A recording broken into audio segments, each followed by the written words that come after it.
कौन मोहम्मद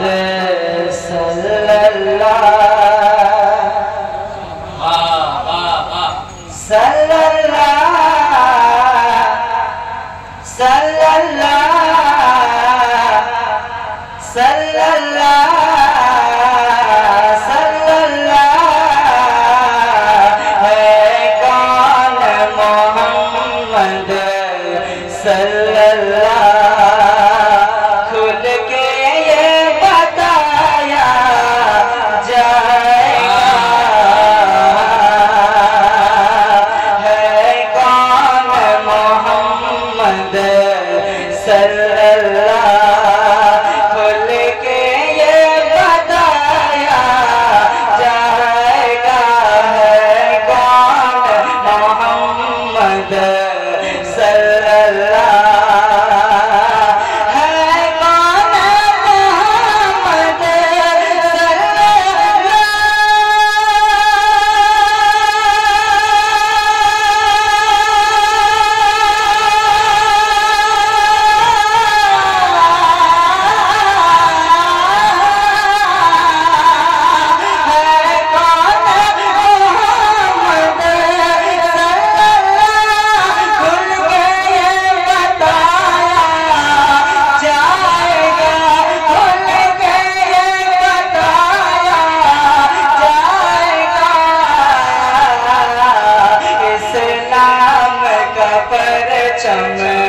दुनिया में इस्लाम का परचम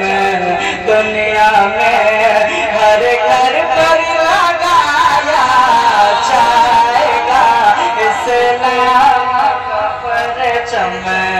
दुनिया में हर घर पर लगाया जाएगा इस्लाम का परचम दुनिया में